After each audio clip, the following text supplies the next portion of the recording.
감추인 만나 72화 진영 밖으로 나갑시다.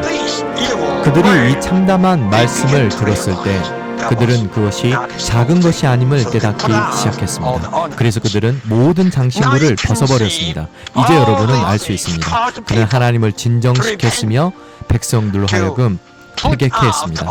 장신구를 벗어버리는 것은 회개를 의미합니다.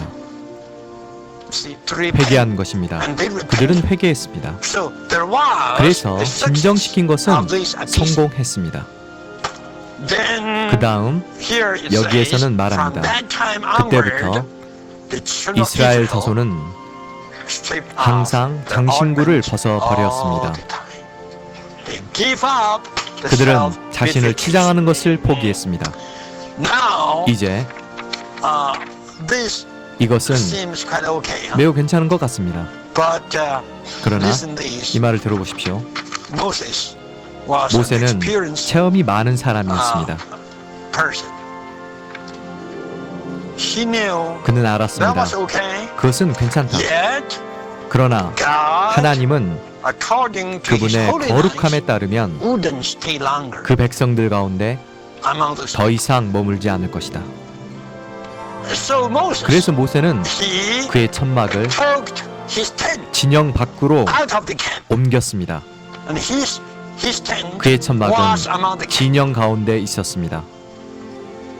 그러나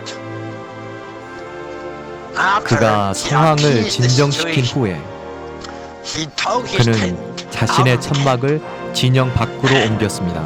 그리고 진영에서 멀리 떨어진 곳에 옮겼습니다. 왜냐하면 그는 알았기 때문입니다. 그는 하나님의 마음이 거기에 머물지 않을 것을 알았습니다. 그런 상황에서 그런 우상 숭배하는 백성과 함께하지 않을 것을 알았습니다. 그래서 그는 떠났습니다. 그리고 그의 행동은 또한 하나님의 마음에 따른 것입니다. 여러분은 히브리서 13장의 구절을 알 것입니다. 거기에서는 말하기를 주 예수님께서 십자가에 못 박히신 것은 성 안에서가 아니라 예루살렘 성 밖이었습니다. 그것이 가리키는 것은 하나님의 백성이 하나님을 거절했다는 것입니다.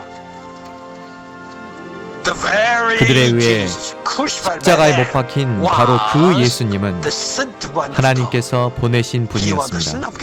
그는 하나님의 아들이었습니다. 그러나 이스라엘 자손은 그를 거절했습니다. 그리고 그는 성 밖에서 십자가에 못 박히셨습니다. 그래서 히브리서 13장의 다음 구절을 말합니다. 우리도 역시 진영 밖으로 나갑시다. 그분께 갑시다.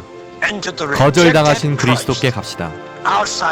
성 밖에 계신 분께, 즉 진영 밖에 계신 분, 거절당하신 분께 가자는 것입니다. 거기에서 사실상 바울은 여기에서 벌어진 일을 인용한 것입니다.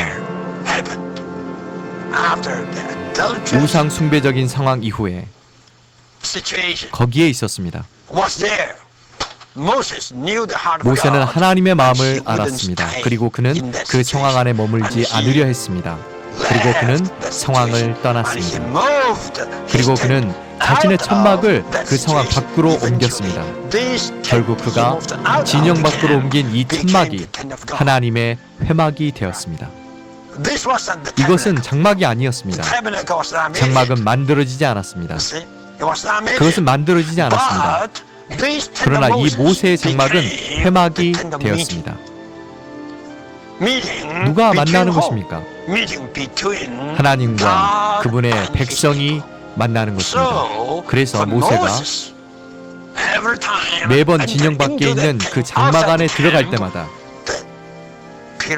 구름 기둥이, 그것은 하나님의 영광이었는데 그 장막 문 바로 앞에 내려왔습니다. 그것이 가리키는 것은 하나님이 거기에서 나타나셨다는 것입니다. 하나님의 영광이 거기에서 보여졌습니다. 한 면에서는 그렇습니다. 다른 면에서는 모세가 장막 안으로 들어갈 때마다, 구름 기둥이 거기로 내려올 때마다 하나님은 모세와 대화하셨습니다. 모세와 대화하셨습니다. 그리고 모든 백성은 하나님을 본 후에는 그 장막 안으로 들어갔습니다. 그들의 진영 안에서는 하나님을 볼 수가 없었습니다. 하나님을 보기 위해서는 모세의 장막으로 가야만 했습니다. 모세가 있었던 장막은 모세가 있었을 때 거기에 하나님이 계셨습니다. 하나님은 거기에 계셨습니다. 이것이 예표였습니다. 이제 누구든지 주님을 추구하는 자는 진영 밖으로 나가서 그분께 갑시다. 누구에게 갑니까? 우상 숭배하는 사람들에 의해 거절당하신 분께 갑시다. 오늘날의 우상 숭배하는 종교에 의해 거절당하신 분께 갑시다. 그리고 우리는 이 우상 숭배하는 진영을 떠나서 거절당하신 분께 가야 합니다. 이것이 우리의 좁은 길입니다. 매우 좋습니다. 오늘날에도 동일합니다. 여러분을 점검해 보겠습니다. 심지어 그때에도 모세는 그의 장막을 진영 밖에 세웠습니다. 하나님의 영광은 모세의 장막에 있었습니다. 그렇죠? 그것은 진영 안에 있지 않았습니다.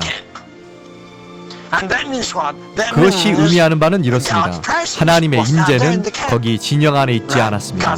하나님의 임재는 모세의 장막 문에 있었습니다. 그러나 우리는 하나님께서 진영 안에 전혀 없었다고는 말할 수 없습니다. 제 말을 이해하겠습니까?